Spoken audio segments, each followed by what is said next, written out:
Let me first thank for the organizer for inviting me this afternoon. You know, I asked Tengku to appear first because he's the star, especially among the girls. So, you know, after that, Chow and I said we agree, we let Tengku go first, he will speak, and both of us will only rest and speak for 5 minutes. So definitely Tengku has given us a very good presentation and exciting ideas of what to do for Malaysia and the challenges. I'm going to be a bit more serious than Tengku. I think sometimes I was looking at Tengku just now, and I think he should be on TV, you know, quite a good comedian at times.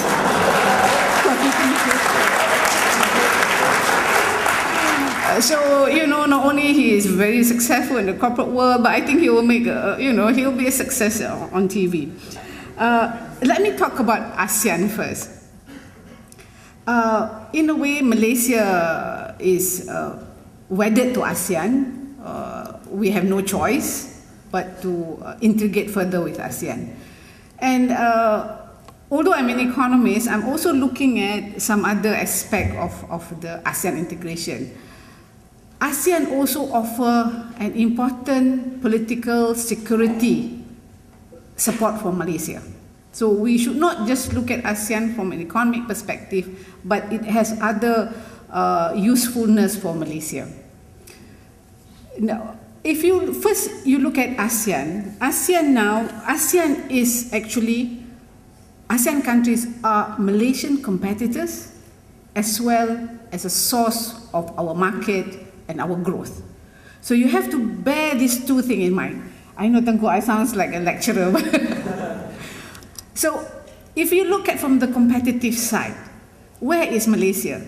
In terms of income, of course, you have Singapore, of course, you have Brunei, and then you have the CLMV country. So Malaysia is somewhere in the middle together with Thailand, but we are going to have Indonesia coming up. You know all of this. So Malaysia's gap with Singapore, the leader in terms of income, is getting bigger, not narrower. You know, you just look at the exchange rate. In 1965, when we split, or 1970, is 1-to-1. And now it's almost 2.5-to-1.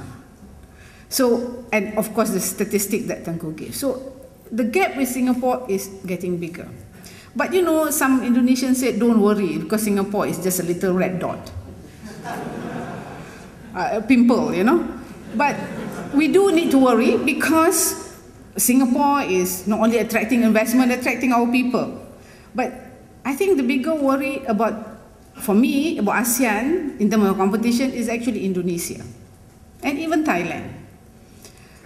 Indonesia, one is the size of the market, but the most important fact is Indonesia is at a takeoff stage. Malaysia was at a takeoff stage during the 70s and 80s, and Indonesia is just coming up. So their growth, you're going to expect another, 8%, 10% growth rate for a certain number of years. So that's where the competition is. Of course, in terms of agriculture and this thing. But you also have to bear in mind countries like Vietnam and even Myanmar. If and when Myanmar moves to a market economy, it is a large country, it has a lot of resources, it also can be another source. So that's the competition. But ASEAN has this ASEAN Economic Community blueprint. We are supposed to be an integrated region by the year 2015. On paper, they look very good. But implementation is another matter. Malaysia has no choice but to go with this, it's good for us.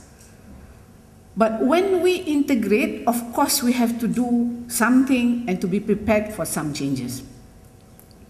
Luckily for us, the ASEAN, ASEAN has this principle of non-interference. So everybody is very polite to one another, so nobody wants to say bad thing with one another, So that process of restructuring is not so drastic, so we have time to adjust. If in other economic integration is much deeper. So what is the impact of the integration and what are we supposed to do? Therefore, I go back to some of the Tengku said about the challenges of the Malaysian economy.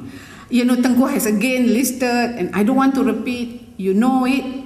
I want to focus on one. Challenges for Malaysia, which I think is the most critical. It is actually labour issues, labour market issues. It is beyond skill. You know, Tengku talk about skill. Skill, to me, all this top talent is fine, but it's only one aspect of the challenge. There are bigger challenges on labour market. Now, why do I say that? If you look at Malaysian, these are, sorry, you know, Tengku corporate guy, dia senang. He can ask his staff to do the PowerPoint. I have my colleague here, Izzatina, she refused to do it because it's a weekend. So that's why you don't have a PowerPoint presentation.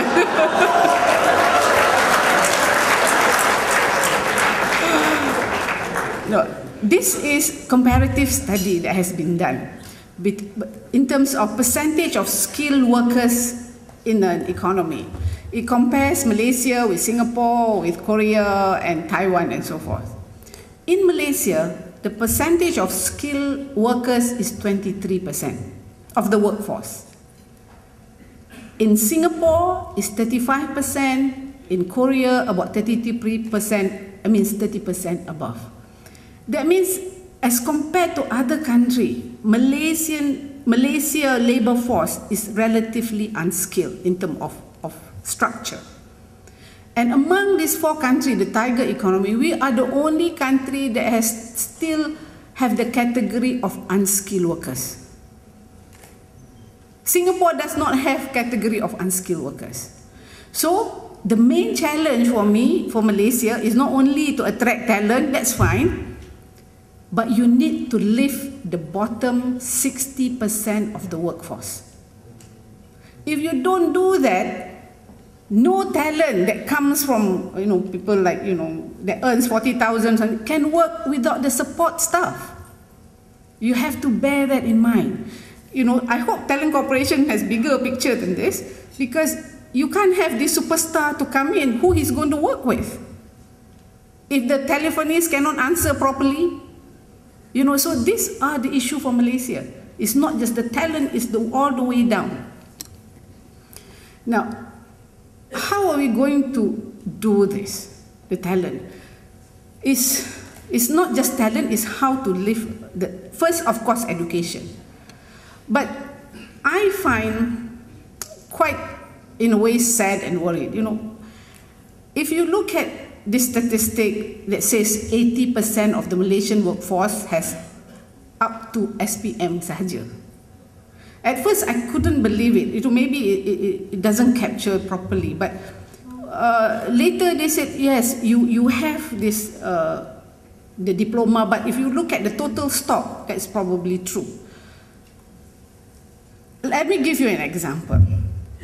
If you go to a restaurant, biasa, not the high-class restaurant, and you see the waiter, and you call him or her, what do? The first thing is they don't want to look at you. Second, if they can, they run away from you. That's because they have no skills. They can't speak English.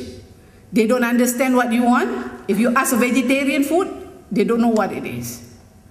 And these are students that pass SPM with either a pass or 1 credit or 2 credit.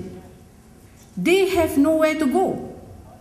They cannot go and take a diploma, because diploma you need 5 credit. They cannot qualify for PTPTN.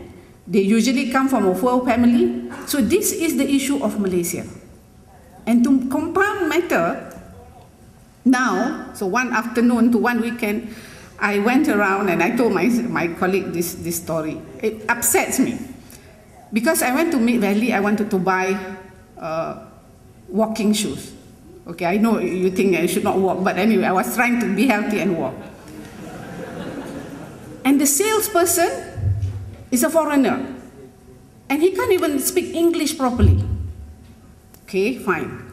And then I went to Bangsa to go to the supermarket. And the cashier is also a foreigner.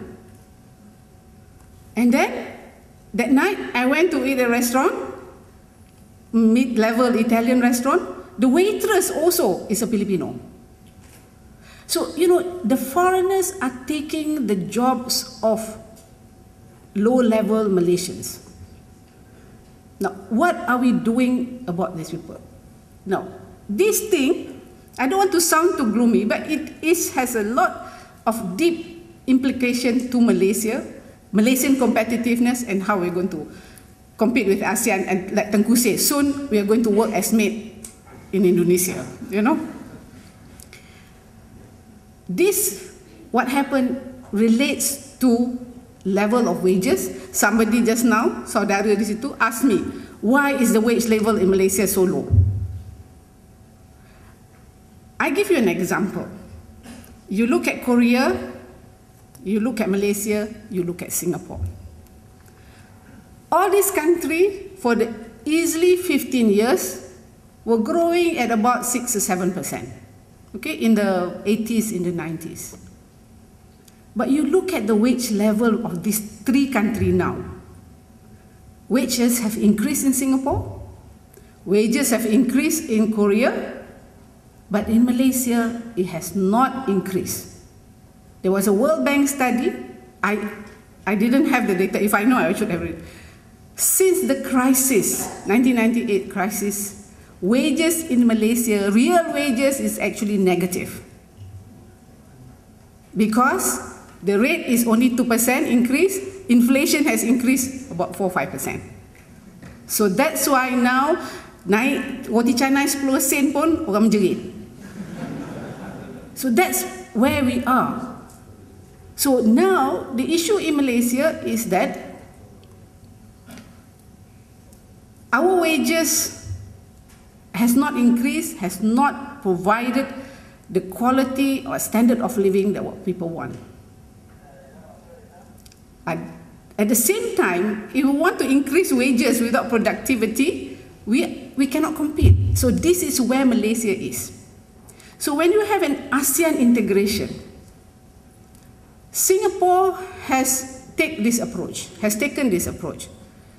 It continued to increase wages, but productivity is very high, and it has a very strict foreign labor policy. Malaysian foreign labor policy is the worst in the world. That's true, because ISIS did a study with the World Bank. So this Dr. Yukon Huang, who is part of the NEC Council, he came and he was the leader of the study, and he looked and he told me, Mahani, you realize Malaysia policy is the worst in the world, because we are very strict at the top, but we open everything at the bottom. I didn't mean it literally, but you know.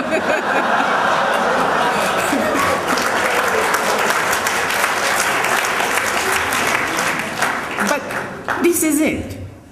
So we talk about talent, about things, fine, but we have to look at the bottom 60%. And only with a policy as such as that, a combined policy, that we can be competitive. If our labor is not competitive, we cannot compete when ASEAN integration comes. But we want to be competitive, at the same time we want to have a good standard of living. You know, I gave this talk at the MPC, Malaysian Productivity Center, and on the issue of how to get high income. I won't bore you with that lecture. But Dato Maidin yang supermarket, hypermarket, Maiden hypermarket. She said, Dr. Mahani, I disagree with you because you said that we should reduce foreign workers, but we need the market. Because without the market, we cannot survive. I said, we are targeting the wrong market. We should have, how do you define market? Market is not just the number of people. Market is also purchasing power. There is no point in having so many low-income people with low purchasing power. It is better to have control, foreign workers in Malaysia, so that wages in Malaysia can increase, that we have higher purchasing power. But this kind of argument is tak laku sangat, because Malaysians themselves does not want to change. Because we all, kalau semua, including me, kena ada maid, we all don't want to do self-service. So these are the issue about Malaysia. So finally, what to do? I won't take any more of your time. The solution again has been given. We have no choice for Malaysia when we move to this thing. One of the things that we have to stress is actually we have to move to service economy. This is the one that can provide the kind of jobs that suit Malaysian, because we want high income. Kalau manufacturing, you cannot, very difficult for you to have high income.